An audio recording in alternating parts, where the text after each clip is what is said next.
le capitaine Derek Sullivan traversa en trombe le parking du tribunal fédéral, aboya des ordres à 3 jeunes officiers, bouscula la sécurité du palais de justice et saisit la femme noire par le bras avant de la projeter violemment contre sa voiture de patrouille.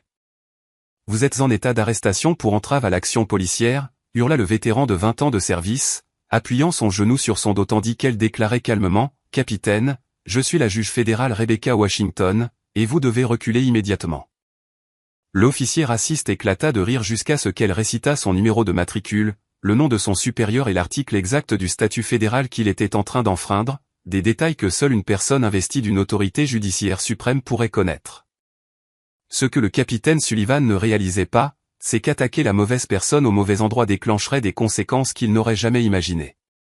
Il pensait avoir affaire à une citoyenne de plus qui avait besoin d'être remise à sa place. Il avait tort. Ce qui se produisit au cours des 72 heures suivantes allait changer tout ce qu'il croyait savoir sur le pouvoir, l'autorité et le prix d'un moment d'arrogance raciste. C'est l'histoire de la façon dont une décision a tout détruit, et pourquoi vous n'oublierez jamais ce qui va suivre. Il était 20h47 un mardi soir lorsque 2 mondes très différents se sont heurtés de la manière la plus catastrophique possible devant le bâtiment fédéral Richard B. Russell à Atlanta, en Géorgie.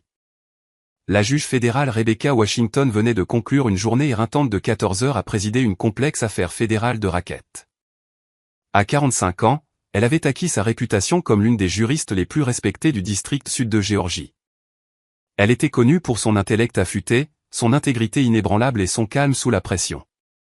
Ce soir-là, elle portait sa mallette en cuir contenant des dossiers fédéraux sensibles alors qu'elle marchait vers sa Mercedes argentée dans le garage sécurisé du palais de justice. À 3 pâtés de maison de là, le capitaine de police Derek Sullivan traversait le pire mois de ses 20 ans de carrière. Les coupes budgétaires avaient accru la pression du bureau du maire. Ses taux de résolution d'affaires étaient en baisse de 15% et les affaires internes avaient reçu 3 plaintes concernant les tactiques agressives de ses officiers au cours des 2 dernières semaines. À 52 ans, Sullivan se flattait d'être un flic de la vieille école qui croyait qu'il fallait d'abord montrer son autorité et poser des questions ensuite. Ce soir-là, il dirigeait une opération de ratissage antidrogue de routine qui n'avait produit que de la paperasse et des officiers frustrés. L'appel arriva à 20h45. Activité suspecte signalée près du palais de justice fédéral. Plusieurs individus vus flânant sur le parking. La mâchoire de Sullivan se serra en entendant l'adresse. Propriété fédérale signifiait supervision fédérale, paperasse fédérale et mots de tête fédéraux. Mais un appel était un appel, et Sullivan ne reculait jamais devant l'affirmation de son autorité, quelle que soit la juridiction. La juge Washington venait d'atteindre sa voiture lorsqu'elle remarqua l'activité inhabituelle. 3 voitures de police avaient encerclé un groupe de jeunes hommes près du parking visiteur. Elle fit une pause, observant la scène avec l'œil exercé de quelqu'un ayant passé des décennies dans le système de justice pénale. Quelque chose clochait dans le positionnement des agents et leur attitude agressive envers ce qui semblait être du personnel du palais de justice quittant leur poste du soir. Sullivan arriva sur les lieux dans son Ford Explorer de service, les gyrophares déchirant la nuit humide d'Atlanta. Il examina la situation avec une irritation croissante. Ses officiers avaient détenu 4 individus, mais il était clair que cela ne mènerait nulle part rapidement. Les individus suspects s'avérèrent être des greffiers fédéraux travaillant tard sur la préparation de dossiers. C'est une perte de temps, murmura Sullivan à l'officier Mike Torres, son plus jeune membre d'équipe. Mais nous sommes là maintenant, alors nous allons nous assurer que tout le monde comprend qui commande. La juge Washington observa l'arrivée de Sullivan et reconnut immédiatement un dangereux changement d'énergie.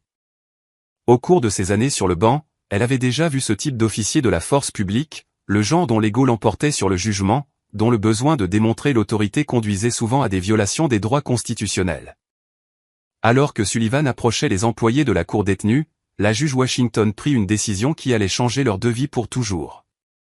Elle ferma sa voiture à clé et se dirigea vers la scène, son autorité judiciaire fédérale la poussant à s'assurer que les procédures appropriées étaient respectées sur une propriété fédérale. « Excusez-moi, officier », dit-elle de sa voix de salle d'audience, claire et autoritaire. Je me demandais si je pouvais comprendre la nature de cette détention. Sullivan se retourna, le visage rouge de contrariété.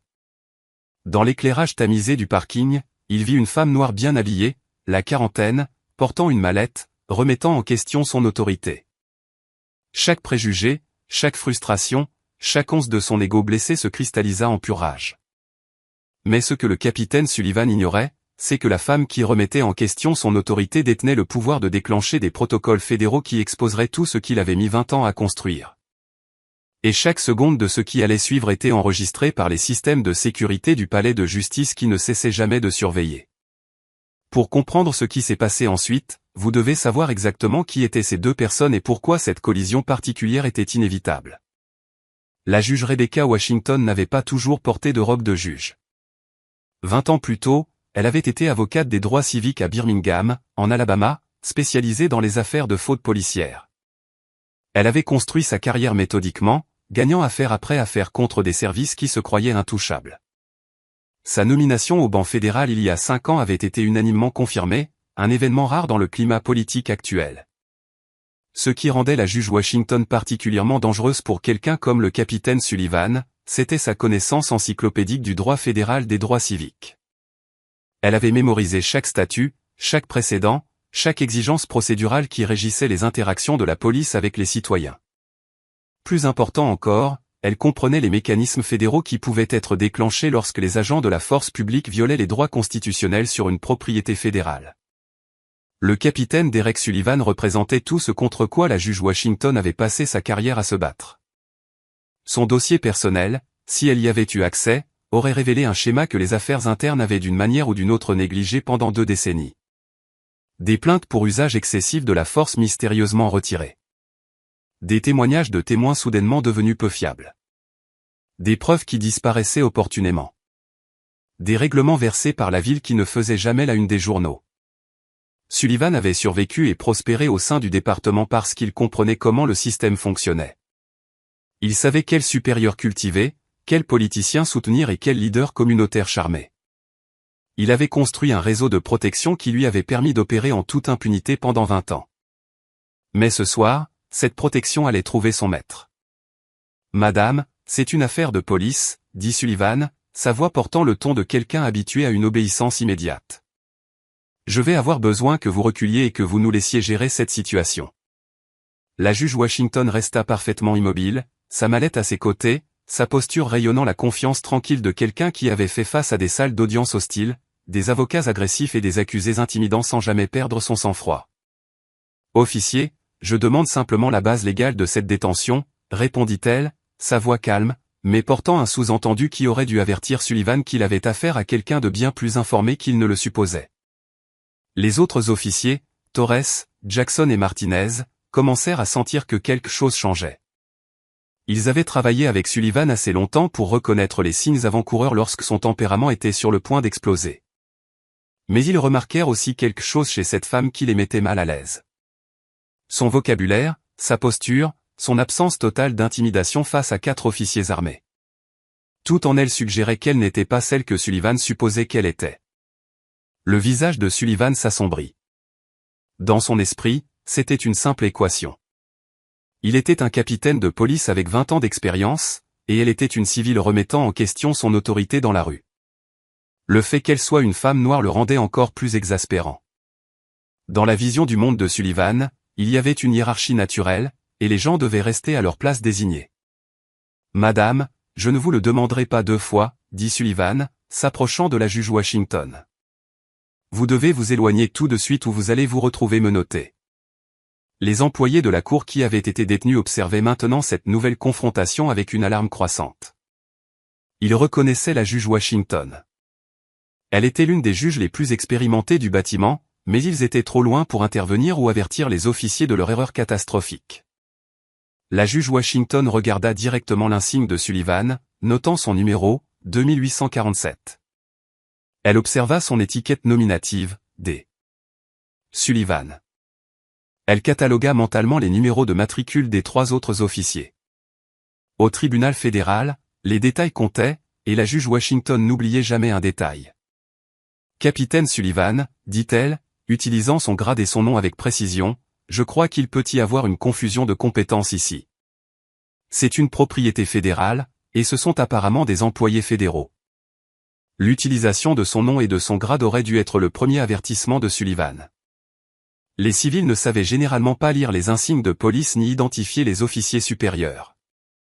Mais Sullivan était trop en colère pour remarquer les signes avant-coureurs. Personne ne se doutait que cette soirée de routine allait exposer un schéma caché depuis des décennies, car la juge Washington n'était pas n'importe quel juge fédéral. Elle était la seule juge du district ayant l'autorité de déclencher une surveillance fédérale immédiate de toute agence d'application de la loi, et elle avait patiemment documenté des schémas de fautes policières pendant des années.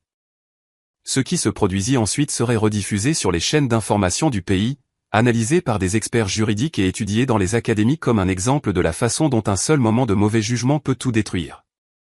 Sullivan se tenait maintenant à moins d'1 mètre de la juge Washington, le visage rouge de colère, les mains serrées sur ses côtés. 20 ans d'autorité incontestée l'avaient conditionné à s'attendre à une obéissance immédiate lorsqu'il élevait la voix. Le fait que cette femme restât calme et continua de le défier le poussait vers une rage qui se révélerait catastrophique. « Madame, je ne sais pas qui vous pensez être, » grommela Sullivan. « Mais vous allez apprendre que lorsque je donne un ordre, vous le suivez.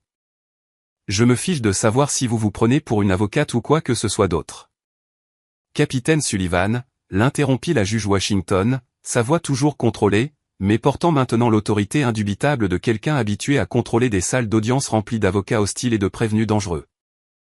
Je suis la juge fédérale Rebecca Washington du district sud de Géorgie, et vous êtes actuellement en train de violer l'article 242 du titre 18 du Code des États-Unis, 18 USC 242, qui interdit la privation de droits constitutionnels sous couvert de la loi.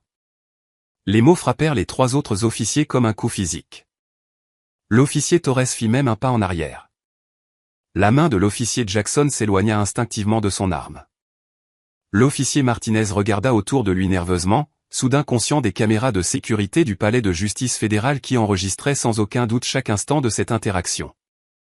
Mais le capitaine Sullivan, la vision obscurcie par la rage et l'orgueil blessé, n'entendit qu'une chose.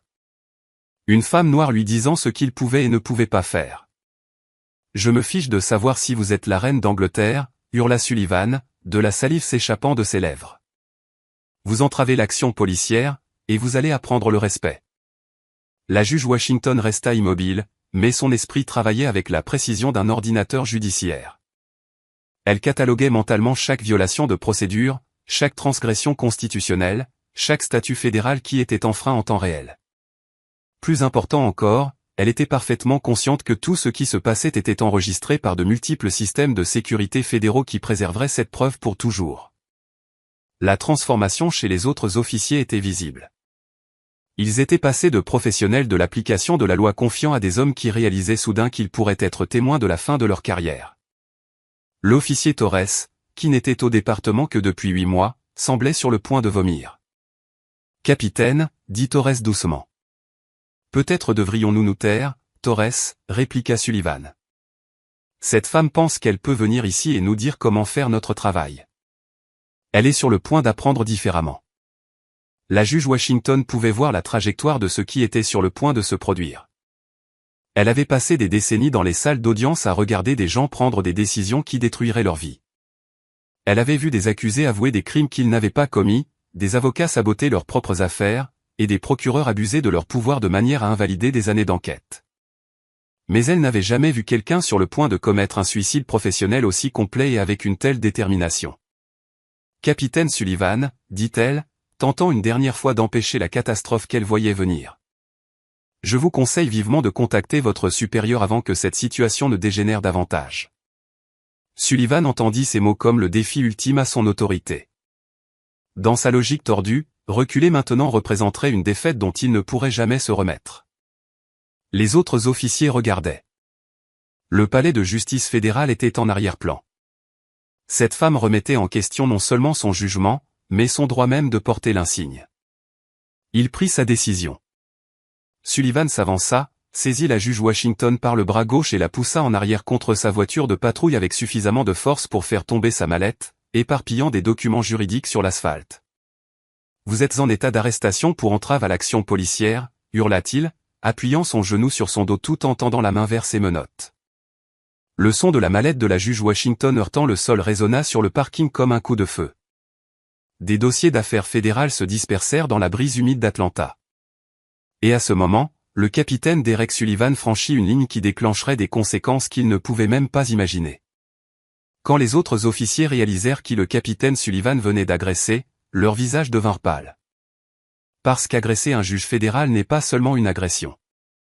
C'est un crime fédéral qui déclenche automatiquement l'intervention du FBI. Et il n'y a pas de retour en arrière possible. L'officier Torres fut le premier à comprendre l'ampleur de ce qui venait de se passer. Alors que les dossiers d'affaires fédérales de la juge Washington se dispersaient sur le parking, il pouvait voir les sceaux officiels, les en-têtes de la Cour fédérale, les marques de classification qui indiquaient que ce n'était pas n'importe quel document juridique. « Capitaine », dit Torres, sa voix à peine audible. « Capitaine, je crois que… » Mais Sullivan était au-delà de l'écoute. Il maintenait la juge Washington pressée contre sa voiture de patrouille, les mains derrière le dos, complètement convaincu qu'il était en train de donner une précieuse leçon sur le respect de l'autorité policière. Dans son état dopé à l'adrénaline, il n'entendait pas l'horreur dans la voix de ses officiers ni ne voyait les agents de sécurité du palais de justice fédéral, qui se dirigeaient maintenant rapidement vers leur position. La juge Washington, même le visage pressé contre le métal froid de la voiture de police, resta parfaitement calme. Ces années sur le banc fédéral lui avaient appris que la panique était l'ennemi de la justice, et que la dignité sous pression était souvent l'arme la plus puissante contre la tyrannie. « Capitaine Sullivan », dit-elle, sa voix étouffée, mais toujours claire. Numéro de matricule 2847. Votre supérieur est le lieutenant-commandant James Morrison, poste 4477. L'article fédéral que vous êtes en train de violer est passible d'une peine maximale de 10 ans de prison fédérale. La spécificité de ces connaissances frappa les autres officiers comme un éclair. Les civils ne connaissaient pas les numéros de matricule, les chaînes de commandement hiérarchiques ou les directives fédérales de détermination des peines. Seule une personne ayant une connaissance intime des procédures d'application de la loi aurait accès à ce genre d'informations détaillées. L'officier Jackson, un vétéran de 15 ans, sentit son estomac se serrer alors que les pièces du puzzle commençaient à s'assembler. La mallette pleine de documents fédéraux. La terminologie juridique parfaite. L'absence totale de peur face à des officiers armés. La façon dont elle se tenait avec une autorité absolue même en étant physiquement retenue. « Oh mon Dieu !» murmura Jackson à Martinez. « C'est vraiment une juge fédérale. » Martinez, qui filmait l'interaction avec sa caméra corporelle selon le protocole du département, réalisa soudain qu'il enregistrait ce qui pourrait être l'échec le plus catastrophique de l'application de la loi dans l'histoire de la Géorgie. Ses mains commencèrent à trembler alors qu'il comprenait que cette séquence serait probablement une preuve dans un procès pénal fédéral. Sullivan, appuyant toujours son genou sur le dos de la juge Washington, entendit finalement quelque chose qui pénétra sa conscience obscurcie par la rage. Le son de plusieurs véhicules approchant à grande vitesse avec les gyrophares activés. La sécurité du palais de justice fédéral surveillait la situation depuis le moment où elle avait commencé. Le service de protection fédérale, qui assure la sécurité de tous les bâtiments et personnels fédéraux, avait des protocoles pour exactement ce type de situation. Lorsque la sécurité d'un juge fédéral était menacée, ces protocoles étaient activés automatiquement et sans discussion. 3 SUV noirs avec des plaques fédérales encerclèrent la scène en moins de 90 secondes. Des agents fédéraux en tenue tactique émergèrent, armes au poing, ne les pointant sur personne, mais rendant clair que cette situation venait de dégénérer à un niveau que la police locale ne pouvait contrôler. Agents fédéraux, annonça l'agente spéciale supervisante Maria Santos du service des US Marshals, relâchez l'individu immédiatement et éloignez-vous du véhicule. Sullivan leva les yeux pour voir une demi-douzaine d'agents fédéraux l'entourant. Leur présence transformait ce qu'il pensait être une arrestation de routine en une scène de film. Pour la première fois depuis le début de cette rencontre, le doute s'insinua dans sa conscience. Cette femme interférait avec, commença Sullivan. Monsieur, l'interrompit l'agent de Santos, sa voix portant une autorité absolue. Cette femme est la juge fédérale Rebecca Washington. Vous devez retirer vos mains d'elle immédiatement et reculer. Les mots « juge fédérale Rebecca Washington » frappèrent Sullivan comme un coup physique. Il avait déjà entendu ce nom. Chaque officier des forces de l'ordre en Géorgie connaissait ce nom. C'était la juge qui avait envoyé des policiers corrompus en prison fédérale. C'était la juge qui avait supervisé les affaires de droit civique historique qui avait réformé 3 départements de police différents. C'était la juge qui avait le pouvoir de placer des agences d'application de la loi entière sous surveillance fédérale. Les mains de Sullivan tombèrent de la juge Washington comme s'il avait été électrocuté. Les menottes qu'il s'apprêtait à utiliser claquèrent au sol. Son visage passa du rouge cramoisi au blanc cendré en l'espace de 3 secondes. La juge Washington ajusta sa veste, ramassa ses documents légaux éparpillés avec l'aide de l'officier Torres, et se tourna pour faire face à Sullivan avec la dignité calme de quelqu'un qui venait de prouver un point sur le pouvoir, l'autorité et les conséquences du préjugé. Ce qui se produisit ensuite allait déclencher une enquête qui exposerait la corruption atteignant les plus hauts niveaux du département. Car agresser un juge fédéral ne met pas seulement fin à des carrières. Cela déclenche des protocoles fédéraux qui ne peuvent être arrêtés, dissimulés ou ignorés. Et les preuves qu'ils étaient sur le point de découvrir prouveraient que ce n'était pas sa première fois.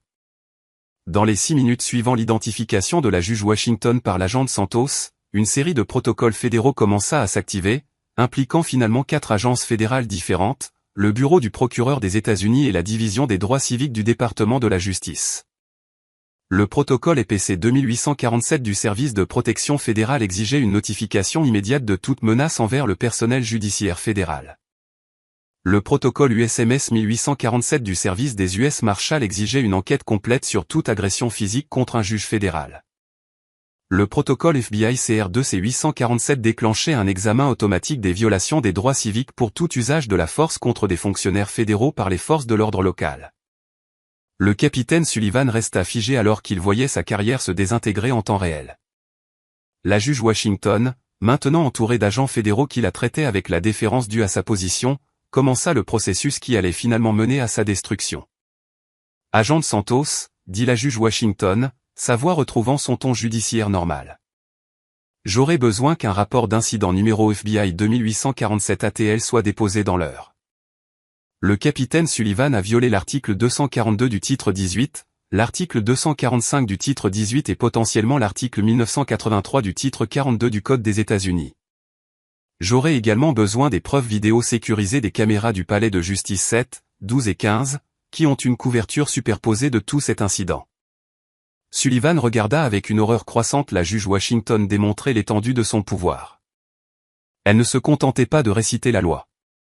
Elle activait une machinerie fédérale qu'il ne savait même pas exister. Chaque protocole qu'elle mentionnait générerait des rapports qui seraient lus par les procureurs fédéraux. Chaque caméra à laquelle elle faisait référence fournirait des preuves qui ne pouvaient être supprimées ou détruites. L'officier Torres s'approcha de son capitaine avec une réticence évidente. « Capitaine, nous devrions probablement contacter le lieutenant-commandant Morrison tout de suite. » Sullivan hocha la tête d'un air hébété, comprenant enfin que cette situation était complètement hors de son contrôle. Mais ce qu'il ignorait, c'est que le lieutenant-commandant Morrison avait déjà été contacté, non pas par l'équipe de Sullivan, mais par le service de protection fédérale, qui avait des protocoles de notification qui contournaient entièrement les structures de commandement locales. Le téléphone de Morrison sonnait depuis 3 minutes lorsque Sullivan appela finalement. « Morrison ici. »« Lieutenant-commandant, c'est le capitaine Sullivan. Nous avons une situation au palais de justice fédéral qui... » Sullivan. L'interrompit Morrison, sa voix tendue d'une panique à peine contenue. « S'il vous plaît, dites-moi que vous n'avez pas agressé la juge fédérale Rebecca Washington. » Le silence au bout du fil de Sullivan dit à Morrison tout ce qu'il avait besoin de savoir. « Sullivan, où êtes-vous en ce moment ? » « Je suis au palais de justice avec des agents fédéraux et... »« Ne dites plus un mot sur ce canal radio. » Claqua Morrison. « Je suis en route avec un conseiller juridique. » Ne parlez à personne, ne faites aucune déclaration, et ne quittez pas les lieux avant mon arrivée. Mais Morrison savait qu'il était déjà trop tard. Les accusations fédérales d'agression contre des officiers de police n'étaient pas traitées par des procureurs locaux qui pourraient être disposés à négocier. Elles étaient traitées par le bureau du procureur des États-Unis, où la juge Washington avait des relations personnelles avec chaque procureur et où les 20 ans de carrière de Sullivan ne signifiaient absolument rien.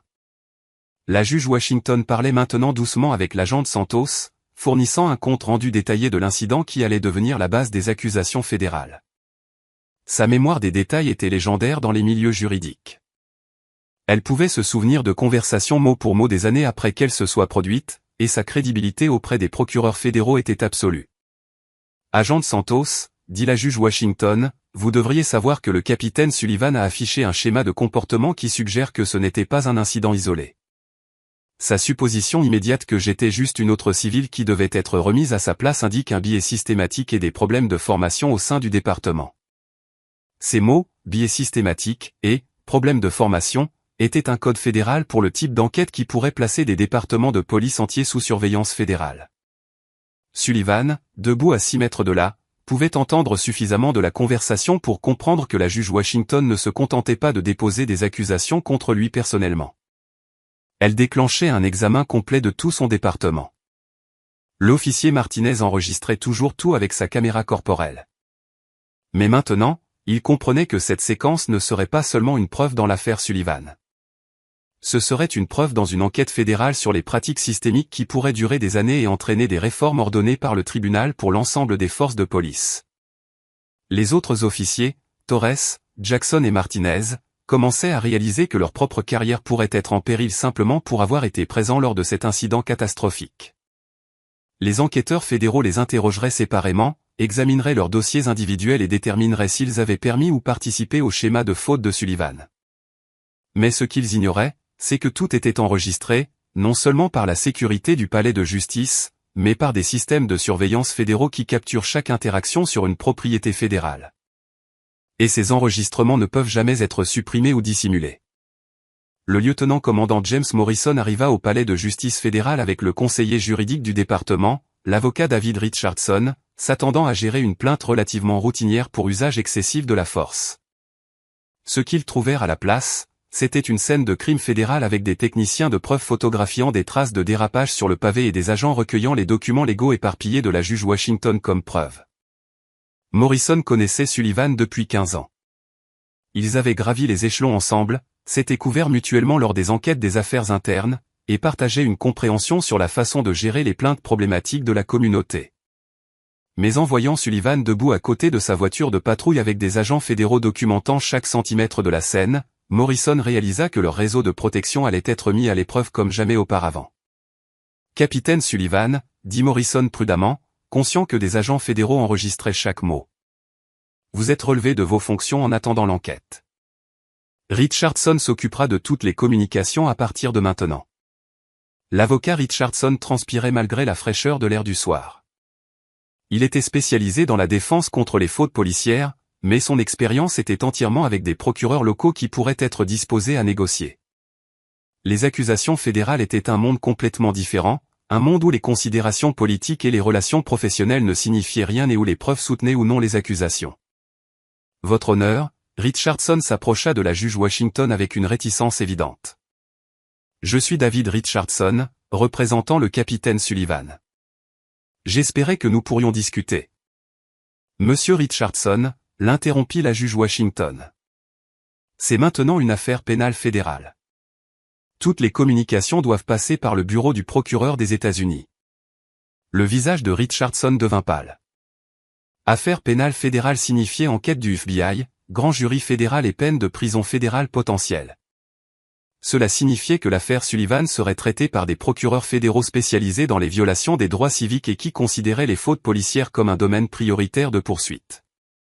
L'agente Santos coordonnait maintenant avec l'agente spéciale du FBI Jennifer Walsh, qui venait d'arriver du bureau d'Atlanta avec une unité médico-légale mobile. L'implication du FBI signifiait que cette affaire recevrait toutes les ressources des forces de l'ordre fédéral, des ressources qui pourraient découvrir des schémas de fautes remontant à des décennies. Agente Walsh, dit la juge Washington, je crois que vous voudrez examiner l'intégralité du dossier disciplinaire du capitaine Sullivan dans le cadre de votre enquête. D'après son comportement ce soir, je soupçonne que vous trouverez un schéma de violation constitutionnelle que son département n'a pas réussi à régler. L'agent Walsh hocha la tête, prenant des notes qui déclencheraient des assignations à comparaître pour le dossier personnel de Sullivan, les dossiers des affaires internes et chaque plainte déposée contre lui au cours de ses 20 ans de carrière. Les enquêteurs fédéraux avaient accès à des dossiers que les agences de surveillance locales ignoraient ou supprimaient souvent. Sullivan observa cette conversation avec un désespoir croissant. Il voyait toute sa vie systématiquement démantelée par des agents fédéraux qui opéraient avec des ressources et une autorité que les enquêteurs locaux ne pouvaient égaler. Chaque plainte qu'il pensait avoir été enterrée, chaque témoin qui avait été intimidé au silence, chaque pièce à conviction qui avait mystérieusement disparu, tout cela serait examiné par des agents fédéraux qui ne pouvaient être influencés par la politique locale. Morrison coordonnait maintenant avec le chef de la police Robert Hay, qui avait été réveillé chez lui et informé qu'un de ses capitaines avait agressé un juge fédéral. Et comprit immédiatement que cet incident déclencherait une surveillance fédérale de tout son département, une surveillance qui pourrait entraîner des réformes ordonnées par le tribunal, une surveillance fédérale et des restrictions budgétaires qui dureraient des années. Morrison, dit au téléphone, j'ai besoin d'un calendrier complet de chaque plainte contre Sullivan pour les 5 dernières années. Je l'exige pour le matin, et je veux qu'il soit exhaustif. Le FBI va le demander de toute façon, et je veux savoir ce qu'ils vont trouver avant qu'ils ne le trouvent. Mais Morrison savait que la compilation du dossier complet de Sullivan serait comme la documentation d'un schéma de faute que le département avait systématiquement ignoré. Chaque plainte qui avait été classée sans suite, chaque entretien avec un témoin qui avait été superficiel, chaque enquête interne qui avait conclu à des preuves insuffisantes malgré des témoignages convaincants, tout cela serait maintenant examiné par des agents fédéraux qui comprenaient exactement comment les départements locaux protégeaient les officiers problématiques. La juge Washington complétait sa déclaration à l'agent Walsh, fournissant des détails qui formeraient la base des accusations fédérales. Son compte-rendu était précis, exhaustif et dévastateur. Exactement ce dont les procureurs fédéraux avaient besoin pour bâtir une affaire imparable. Agent Walsh, conclut la juge Washington, je tiens à souligner que les actions du capitaine Sullivan ce soir n'étaient pas le résultat d'un mauvais jugement ou d'une formation inadéquate. Elles étaient le résultat d'un biais systématique et de la conviction que son autorité supplantait la loi fédérale. Ce genre de mentalité ne se développe pas de manière isolée. Elle se développe dans des départements qui la permettent et la protègent. Le département pensait pouvoir contenir cela, mais il n'avait aucune idée de la profondeur de la corruption, car la juge Washington avait patiemment documenté des schémas de fautes policières pendant des années, et elle attendait le bon moment pour agir. À 23h30, moins de 3 heures après que Sullivan eut pour la première fois saisi le bras de la juge Washington, les procureurs fédéraux du bureau du procureur des États-Unis examinaient déjà les preuves préliminaires et préparaient des accusations fédérales qui seraient déposées dans les 48 heures. Le procureur fédéral adjoint Michael Torres, sans lien de parenté avec l'officier Torres, était le spécialiste de la division des droits civiques dans les affaires de fautes policières. Il avait poursuivi avec succès 47 agents des forces de l'ordre pour des violations fédérales des droits civiques au cours de ses 12 ans de carrière. Lorsque son téléphone sonna à 23h15 avec la nouvelle qu'un capitaine de police avait agressé la juge fédérale Rebecca Washington, Torres sut que ce serait l'affaire la plus médiatisée de sa carrière. Juge Washington, dit Torres lorsqu'il l'appela chez elle. J'ai examiné le rapport préliminaire du FBI. Nous allons déposer des accusations fédérales en vertu de l'article 242 du titre 18 et de l'article 245 du titre 18 du Code des États-Unis. Compte tenu de votre statut de juge fédéral et des preuves claires d'une motivation liée aux préjugés, nous recommanderons la fourchette de peine maximale. L'article 242 du titre 18 était le statut fédéral des droits civiques qui interdisait la privation de droits constitutionnels sous couvert de la loi. L'article 245 du titre 18 était le statut fédéral sur les crimes de haine qui aggravait les peines lorsque les victimes étaient ciblées en raison de leur race. Combinées, ces accusations entraînaient une peine maximale de 15 ans de prison fédérale. La juge Washington comprit la signification de l'appel de Torres. Les procureurs fédéraux n'appelaient pas les victimes pour discuter des décisions d'accusation à moins d'être complètement confiants dans leur capacité à obtenir des condamnations. Torres appelait parce qu'il voulait que la juge Washington sache que Sullivan affronterait tout le poids de la justice fédérale. Pendant ce temps, au siège du FBI à Atlanta, l'agent spécial Walsh compilait le dossier de 20 ans de Sullivan, comprenant les plaintes, les poursuites et les actions disciplinaires. Ce qu'elle découvrit était un schéma de faute si complet qu'il suggérait un échec systématique des mécanismes de surveillance du département de police. 43 plaintes pour usage excessif de la force. 27 allégations de biais racial. 15 procès réglés par la ville avec des accords confidentiels. Cette enquête des affaires internes qui avait conclu à des preuves insuffisantes malgré des témoignages convaincants. Un schéma de comportement qui aurait dû entraîner un licenciement des années auparavant, mais qui avait été, au lieu de cela, permis et protégé par des supérieurs qui valorisaient la loyauté au détriment de la responsabilité. Le rapport de l'agent Walsh déclencherait finalement une enquête fédérale sur les pratiques systémiques en vertu de l'article 14141 du titre 42 du Code des États-Unis, ce qui placerait l'ensemble du département de police sous surveillance fédérale et exigerait des réformes globales qui coûteraient des millions de dollars et prendraient des années à mettre en œuvre. Sullivan, quant à lui, était chez lui dans sa maison de plain-pied en banlieue, fixant sa photo de remise de diplôme de l'académie de police et essayant de comprendre comment 20 ans de ce qu'il considérait comme une application réussie de la loi avaient mené à ce moment. Sa femme, Linda, pleurait doucement dans leur chambre, comprenant déjà que leur mode de vie de classe moyenne, les fonds universitaires de leurs enfants et leur plan de retraite avaient été détruits par un moment d'arrogance raciste. Le téléphone de Sullivan n'avait cessé de sonner depuis que la nouvelle de l'incident s'était répandue dans le département. Ses collègues, ses supérieurs et les représentants syndicaux voulaient tous savoir ce qui s'était passé et à quel point les dégâts seraient graves. Mais Sullivan ne pouvait pas expliquer comment il avait confondu un juge fédéral avec une civile ordinaire, ne pouvait pas justifier pourquoi il avait utilisé la force contre quelqu'un qui ne l'avait jamais menacé, et ne pouvait pas rationaliser pourquoi il avait ignoré chaque signe avant-coureur qui aurait dû lui dire d'arrêter. L'avocate du syndicat de la police, Sarah Martinez, avait examiné les preuves préliminaires et avait livré une nouvelle qui brisa le dernier espoir de Sullivan. « Derek, ce n'est pas une affaire que nous pouvons défendre. Les preuves sont accablantes. La victime est une juge fédérale, et le FBI a la vidéo de tout. Mon conseil est de négocier la peine minimale et d'espérer que les procureurs fédéraux seront généreux. » Mais les procureurs fédéraux se sentaient rarement généreux lorsque des policiers violaient les droits civiques de juges fédéraux. Le bureau du procureur des États-Unis avait une réputation à maintenir, et la poursuite des policiers corrompus était toujours populaire auprès des électeurs et des organisations de défense des droits civiques. Le chef et rencontrait maintenant le maire, l'avocat de la ville et les médiateurs fédéraux pour discuter des termes de la surveillance fédérale qui serait imposée au département. L'incident avec la juge Washington avait accéléré les enquêtes qui s'accumulaient depuis des années, et la ville était confrontée à une intervention fédérale qui remodèlerait chaque aspect des opérations de police. « Chef, » dit la maire Patricia Johnson, sa voix tendue d'une colère contenue. « Je dois savoir combien d'autres Derek Sullivan nous avons dans ce département, et je dois savoir comment nous allons empêcher que cela ne se reproduise. » Elle savait que la réponse serait dévastatrice. Le département comptait des dizaines d'officiers avec des schémas de plainte similaires à ceux de Sullivan, et la prévention de futurs incidents exigerait des changements systémiques auxquels le département avait résisté pendant des décennies.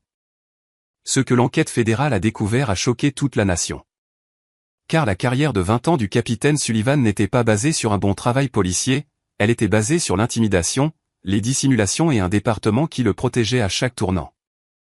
Les enquêteurs fédéraux travaillaient depuis 18 heures sans interruption lorsqu'ils ont découvert des preuves qui ont transformé l'affaire Sullivan d'un simple incident de faute en une enquête de conspiration fédérale impliquant plusieurs officiers et supérieurs. L'agent du FBI Walsh analysait le dossier personnel de Sullivan lorsqu'elle a remarqué un schéma qui lui a retourné l'estomac.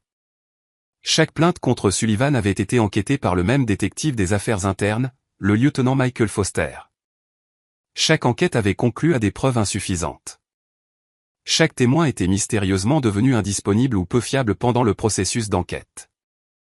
Foster protégeait Sullivan depuis 15 ans, et leur arrangement avait généré des millions de dollars en règlements juridiques que la ville avait payés pour éviter la surveillance fédérale. La découverte de Walsh signifiait que Foster ferait également face à des accusations fédérales de conspiration en vue de violer les droits civiques en vertu de l'article 241 du titre 18 du Code des États-Unis, 18 USC 241. Les preuves étaient accablantes. Les relevés de mai montraient que Foster avait entraîné Sullivan à rédiger des rapports d'incidents qui résisteraient à un examen minutieux. Les relevés téléphoniques révélaient une coordination entre Foster et Sullivan avant les entretiens des affaires internes. Les relevés financiers indiquaient que Sullivan avait aidé Foster à obtenir une promotion en fournissant un faux témoignage lors d'une audience disciplinaire d'un autre officier. À 2h30 du matin, des agents fédéraux ont arrêté le lieutenant Foster à son domicile à Marietta, en Géorgie. Le mandat d'arrêt était basé sur des preuves que Foster avait systématiquement supprimé des enquêtes sur les fautes de Sullivan pendant plus d'une décennie. L'arrestation de Foster signifiait que d'autres officiers qui avaient participé au réseau de dissimulation feraient également face à des accusations fédérales. La juge Washington suivait les progrès de l'enquête grâce à des mises à jour régulières du bureau du procureur des États-Unis. Chaque nouvelle révélation confirmait sa compréhension que le comportement de Sullivan représentait un échec institutionnel, et non une faute individuelle. Procureur fédéral adjoint Torres, dit la juge Washington lors de leur appel téléphonique du matin, je veux m'assurer que cette enquête aborde les problèmes systémiques qui ont permis au comportement du capitaine Sullivan de durer 20 ans. La poursuite individuelle est importante, mais la réforme institutionnelle est essentielle. Torres comprit que la juge Washington positionnait cette affaire comme un catalyseur pour une réforme policière globale. Son influence auprès des agences de surveillance fédérale garantirait que la poursuite de Sullivan entraînerait des changements à long terme dans la responsabilité policière à travers la Géorgie. Les médias locaux avaient repris l'histoire le matin, mais ils en avaient complètement mal compris la signification. Les journalistes locaux se concentraient sur l'arrestation de Sullivan et les accusations d'agression, manquant l'histoire plus vaste de l'enquête fédérale sur la corruption policière systématique. Mais les grandes organisations de presse nationale comprenaient exactement ce qui se passait. La correspondante judiciaire de CNN rapporta que l'affaire Sullivan allait probablement déclencher l'enquête fédérale la plus complète sur les fautes policières en Géorgie depuis les années 1960. Le journaliste des droits civiques du Washington Post la décrivit comme un exemple typique de la façon dont des incidents individuels peuvent exposer des défaillances institutionnelles. Sullivan se réveilla dans sa chambre en banlieue pour découvrir que son nom était en tendance sur Twitter. Sa photographie était diffusée à la télévision nationale, et les organisations de défense des droits civiques utilisaient son cas comme un exemple de tout ce qui n'allait pas avec la police américaine. Angela Davis, la célèbre militante des droits civiques, a publié une déclaration qui saisissait la signification nationale. L'agression du capitaine Sullivan contre la juge Washington représente la collision entre l'héritage d'oppression raciale de l'Amérique et l'autorité constitutionnelle qui protège notre démocratie. Lorsque les policiers croient pouvoir agresser des juges fédéraux en toute impunité, c'est tout notre système de justice qui est attaqué. L'avocat de la défense de Sullivan, David Richardson, luttait pour trouver une stratégie de défense viable. Les affaires fédérales de droit civique étaient notoirement difficiles à défendre car elles se concentraient sur des violations constitutionnelles claires plutôt que sur des interprétations juridiques complexes. Les preuves contre Sullivan avaient été capturées par plusieurs caméras, étaient attestées par des agents fédéraux et documentées par l'une des juges les plus respectées du système fédéral. Derek, dit Richardson lors de leur réunion du matin, les procureurs fédéraux proposent un accord de plaidoyer, 7 ans de prison fédérale en échange de votre coopération dans l'enquête sur le lieutenant Foster et d'autres officiers. C'est la meilleure offre que vous obtiendrez. Sullivan fixa l'accord de plaidoyer qui détruirait tout ce qu'il avait construit en 20 ans. 7 ans de prison fédérale signifiait perdre sa pension, ses avantages sociaux et tout espoir d'emploi futur dans les forces de l'ordre. Mais combattre les accusations signifiait risquer la peine maximale de 15 ans, et Richardson avait clairement indiqué qu'une victoire au procès était pratiquement impossible. L'enquête s'étendait au-delà de Sullivan et Foster pour inclure d'autres officiers qui avaient participé au réseau de dissimulation. Des agents fédéraux examinaient chaque affaire sur laquelle Sullivan avait travaillé, chaque arrestation qu'il avait effectuée et chaque rapport d'incident qu'il avait déposé. Des dizaines d'affaires étaient annulées à mesure que les preuves du schéma de faute de Sullivan apparaissaient. Mais les conséquences ne faisaient que commencer. Car lorsque le FBI enquête sur des fautes policières, il ne s'intéresse pas qu'à un seul officier. Il examine l'ensemble du système qui lui a permis d'opérer sans contrôle pendant 2 décennies. Et ce qu'ils ont trouvé allait exposer une corruption atteignant les plus hauts niveaux du gouvernement municipal. 6 semaines après l'agression, le bureau du procureur des États-Unis a déposé un acte d'accusation fédéral complet qui a choqué même les avocats expérimentés des droits civiques par son ampleur et ses détails. L'affaire États-Unis c'est Derek Sullivan, Michael Foster et James Morrison incluaient des accusations en vertu de 4 statuts fédéraux différents, conspiration en vue de violer les droits civiques, 18 USC 241, privation de droits sous couvert de la loi, 18 USC 242, violation de crimes de haine, 18 USC 245, et conspiration de racket, 18 USC 1962. Les accusations de racket étaient basées sur des preuves que Sullivan, Foster et Morrison avaient mis en œuvre une stratégie organisée pour se protéger mutuellement de la responsabilité tout en violant systématiquement les droits constitutionnels des citoyens. Les procureurs fédéraux avaient documenté plus de 200 incidents où les 3 hommes avaient dissimulé des fautes, falsifié des rapports et intimidé des témoins. La juge Washington assista à l'audience de mise en accusation, assise dans la galerie du public alors que Sullivan, Foster et Morrison étaient formellement accusés de crimes fédéraux. La salle d'audience était bondée de journalistes, de militants des droits civiques et de procureurs fédéraux qui comprenaient qu'ils étaient témoins d'un moment historique en matière de responsabilité policière. Le juge fédéral Thomas Bradley, qui présidait l'audience de mise en accusation, a fixé des conditions de caution qui mirent fin immédiatement à la carrière policière des 3 hommes. Sullivan fut contraint de rendre son insigne, son arme et sa certification d'agent des forces de l'ordre. Il lui fut interdit d'entrer en contact avec tout policier actuel ou ancien qui pourrait être témoin dans l'affaire. Monsieur Sullivan, dit le juge Bradley depuis le banc, les allégations de cet acte d'accusation décrivent un schéma de comportement qui frappe au cœur de notre système constitutionnel. Le tribunal vous considère comme un risque de fuite important et un danger pour la communauté. La caution de Sullivan fut fixée à 500 000 $, garantie par sa maison et nécessitant une surveillance GPS. Les conditions signifiaient qu'il passerait les mois précédant le procès en assignation à résidence, regardant ses anciens collègues témoigner contre lui en échange de peines réduites. L'impact psychologique sur Sullivan fut dévastateur. 20 ans passés à croire qu'il était intouchable avaient été brisés par un moment de contact avec quelqu'un qui possédait une réelle autorité. Il passa ses journées en assignation à résidence, lisant les articles de presse sur son affaire, regardant ses anciens partenaires prendre leur distance avec lui, et réalisant que toute son identité d'agent des forces de l'ordre avait été construite sur des violations systématiques de la loi qu'il était censé protéger. Linda Sullivan demanda le divorce dans les 2 semaines suivant la mise en accusation. Leurs enfants changèrent de nom de famille pour éviter toute association avec les crimes de leur père. La pension de police de Sullivan fut suspendue, en attendant le résultat des accusations fédérales, le laissant financièrement dépendant de parents de plus en plus réticents à l'aider. La juge Washington, quant à elle, travaillait avec les agences de surveillance fédérales pour mettre en œuvre des réformes globales au sein du département de police. Ces recommandations allaient devenir le modèle d'intervention fédérale dans les agences d'application de la loi à l'échelle nationale. L'affaire Sullivan représente une opportunité de transformer la responsabilité policière, dit la juge Washington au contrôleur fédéral, nommé pour superviser les réformes du département.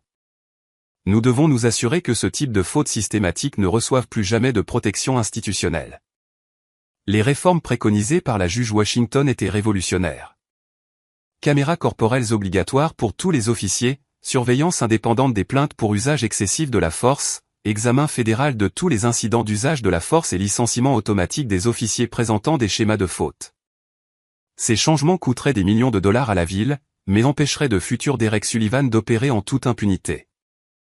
Les procureurs fédéraux poursuivaient également la saisie des biens civils de Sullivan, arguant que sa maison et ses économies avaient été achetées avec des revenus de sa carrière corrompue dans les forces de l'ordre.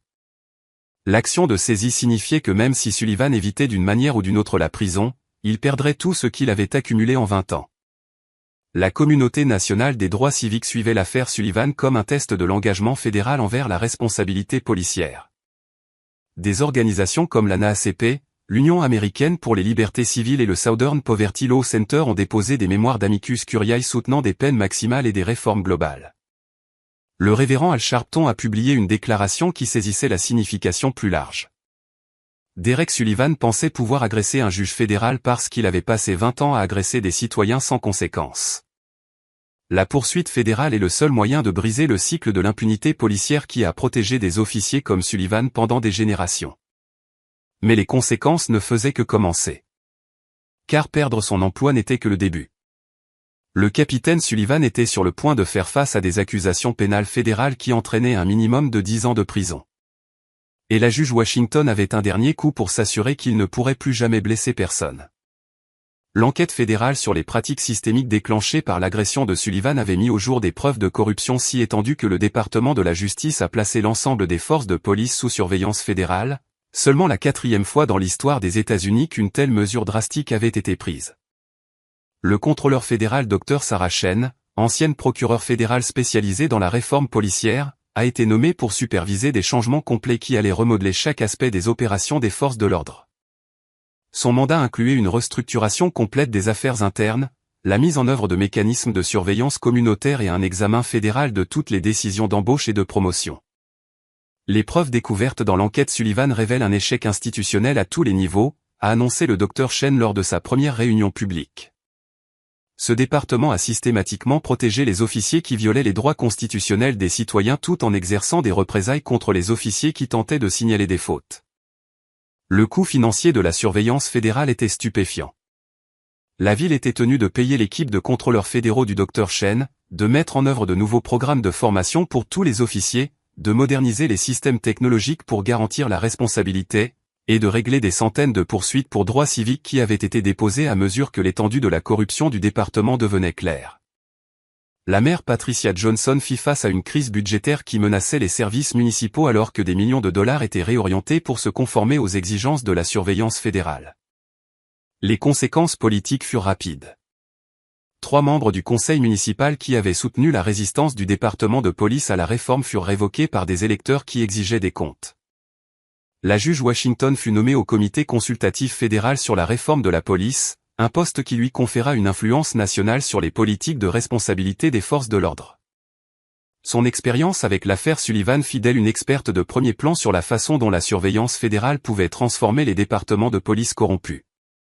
L'affaire Sullivan prouve que les poursuites individuelles doivent être combinées à la réforme institutionnelle, a témoigné la juge Washington devant le Congrès.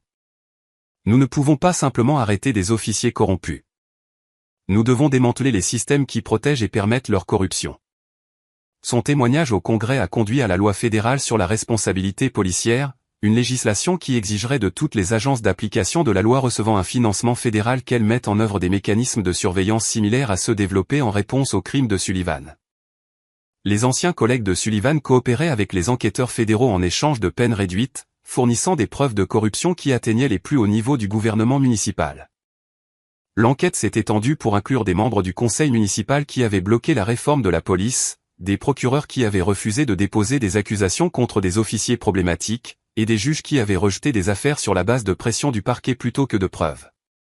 L'officier Torres, la recrue qui avait été témoin de l'agression de Sullivan contre la juge Washington, est devenu un lanceur d'alerte fédéral dont le témoignage a aidé à condamner 17 officiers supplémentaires pour violation des droits civiques. Son accord de coopération incluait la protection fédérale des témoins et une aide à la réinstallation. C'était la reconnaissance que témoigner contre des collègues corrompus avait fait de lui une cible de représailles. Torres a fait ce que tout officier de police jure de faire, a déclaré la juge Washington lors de sa cérémonie de félicitations. Il a choisi de protéger et servir la Constitution plutôt que de protéger et servir la corruption. Le syndicat de la police qui avait initialement défendu Sullivan fut contraint de mettre en œuvre de nouvelles politiques interdisant la défense des officiers accusés de violation fédérale des droits civiques. La direction du syndicat fut remplacée par des réformateurs qui s'engagèrent à soutenir la responsabilité plutôt que l'impunité. La surveillance fédérale produisait des résultats mesurables. Les plaintes pour usage excessif de la force ont chuté de 67%. La satisfaction des citoyens à l'égard des services de police a augmenté de 45%. Et les procureurs fédéraux ont signalé une réduction significative des violations des droits civiques par les agents des forces de l'ordre. Mais le coût humain des crimes de Sullivan continuait de s'accumuler. Les familles qui avaient été victimes de Sullivan au cours de ses 20 ans de carrière déposaient des poursuites pour droits civiques, réclamant des millions de dollars de dommages et intérêts. Chaque poursuite fournissait des preuves supplémentaires de l'échec systématique qui avait permis le comportement de Sullivan. Maria Rodriguez, dont le fils avait été brutalisé par Sullivan 3 ans plus tôt, a témoigné lors d'audiences fédérales sur l'impact à long terme des fautes policières. Mon fils fait encore des cauchemars à propos de ce que l'officier Sullivan lui a fait. Mais savoir que Sullivan ne blessera plus jamais une autre famille nous apporte une certaine paix. La transformation ne fut pas sans résistance. Les policiers qui avaient bénéficié de l'ancien système d'impunité ont organisé des protestations contre la surveillance fédérale, affirmant que les mesures de responsabilité rendaient l'application de la loi impossible. Mais le soutien communautaire à la réforme était écrasant et les leaders politiques qui s'opposaient à la surveillance fédérale furent révoqués. Les changements étaient révolutionnaires.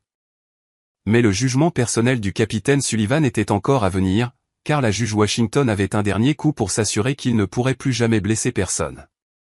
Par un froid matin de février, 8 mois après qu'il eut agressé la juge Washington, Derek Sullivan comparut devant le juge fédéral Thomas Bradley pour recevoir une condamnation qui détruirait ce qui restait de sa vie. Le palais de justice fédéral était bondé de militants des droits civiques, de victimes des abus de Sullivan et de journalistes couvrant ce qui était devenu l'affaire la plus significative en matière de responsabilité policière de l'histoire de la Géorgie. La juge Washington était assise au premier rang, un rappel visible de la dignité et de l'autorité que Sullivan avait tenté de violer. Le procureur fédéral adjoint Michael Torres présenta des preuves qui dépeignaient Sullivan comme la pièce maîtresse d'un réseau corrompu qui avait victimisé des centaines de citoyens pendant 2 décennies. Le mémorandum de condamnation comprenait des déclarations de victimes de 47 personnes qui avaient été brutalisées, faussement arrêtées ou intimidées par Sullivan et ses complices. Votre honneur, dit Torres, Derek Sullivan a utilisé son insigne et son arme pour terroriser des citoyens qui ne pouvaient pas se défendre. Il croyait que son uniforme le rendait intouchable, que son autorité supplantait la Constitution, et que ses victimes étaient impuissantes à le tenir responsable. Il s'est trompé sur tous les points. L'avocat de la défense de Sullivan fit un dernier plaidoyer désespéré pour la clémence, arguant que Sullivan était le produit de problèmes systémiques plutôt que de la malice individuelle. Mais le juge fédéral Bradley avait examiné 20 ans de preuves montrant que Sullivan avait été l'architecte de la corruption, et non sa victime. Monsieur Sullivan, dit le juge Bradley, sa voix portant le poids de l'autorité fédérale. Vous avez été reconnu coupable de crimes qui sapent les fondements de notre système démocratique. Les officiers de police qui violent les droits constitutionnels des citoyens ne sont pas des agents de la force publique. Ce sont des criminels qui se trouvent à portée des insignes. La sentence fut dévastatrice, 12 ans de prison fédérale, 3 ans de libération sous surveillance, la confiscation de tous les biens obtenus par des activités corrompues et une interdiction permanente de tout emploi dans les forces de l'ordre. Sullivan purgerait sa peine dans des établissements fédéraux conçus pour les fonctionnaires corrompus, où ses codétenus incluraient d'autres policiers, politiciens et fonctionnaires qui avaient trahi leur serment. La juge Washington assista à la condamnation de Sullivan avec la satisfaction de quelqu'un qui avait vu la justice rendue par des processus constitutionnels appropriés. Mais son attention se tournait déjà vers les changements systématiques qui empêcheraient de futurs Derek Sullivan d'opérer en toute impunité. Cette sentence envoie un message clair, a déclaré la juge Washington aux journalistes après l'audience. Personne n'est au-dessus de la loi. Ni les policiers, ni les fonctionnaires, et certainement pas ceux qui utilisent leur autorité pour violer les droits qu'ils ont juré de protéger. La destruction personnelle de Sullivan était complète. Sa femme avait divorcé et déménagé dans un autre État avec leurs enfants. Sa maison avait été saisie par des procédures fédérales de confiscation. Sa pension de police avait été annulée. Sa certification d'agent des forces de l'ordre avait été révoquée de façon permanente. Amis et membres de la famille s'étaient éloignés de lui pour éviter toute association avec ses crimes. L'impact psychologique était évident alors que Sullivan était emmené menotté. L'homme qui avait passé 20 ans à croire qu'il était intouchable faisait maintenant face à 12 ans de prison fédérale où son statut de policier corrompu ferait de lui une cible de violence de la part de détenus qui avaient été victimes de l'application de la loi. Le lieutenant Foster reçut 10 ans de prison fédérale pour son rôle dans la dissimulation des crimes de Sullivan. Le lieutenant-commandant Morrison reçut 8 ans pour sa participation à la conspiration. 17 autres officiers reçurent des peines allant de la probation à 5 ans de prison pour leur rôle dans le réseau de corruption.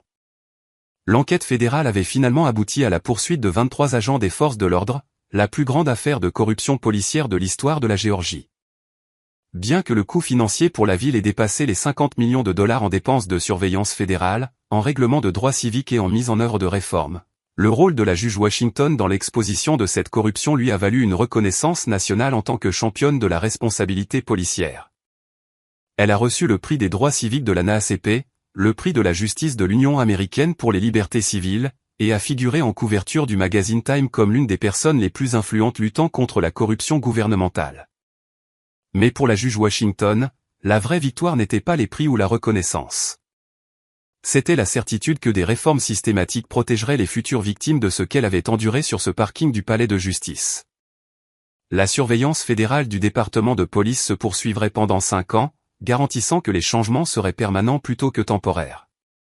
Les nouveaux officiers furent formés au droit constitutionnel et au droit civique. Les supérieurs furent tenus responsables du comportement de leurs subordonnés. La surveillance communautaire fournit une responsabilité externe qui empêcha le retour de pratiques corrompues. Mais le moment le plus puissant était encore à venir, car la réponse de la juge Washington à cette agression allait inspirer une législation fédérale qui changerait à jamais la responsabilité policière.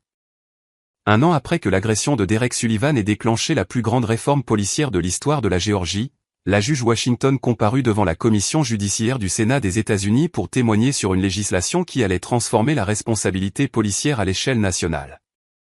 La loi fédérale sur la responsabilité policière, directement inspirée par l'affaire Sullivan, exigerait de toutes les agences d'application de la loi recevant un financement fédéral qu'elles mettent en œuvre des mécanismes de surveillance, des exigences de caméras corporelles et des procédures d'enquête indépendantes pour les plaintes d'usage excessif de la force.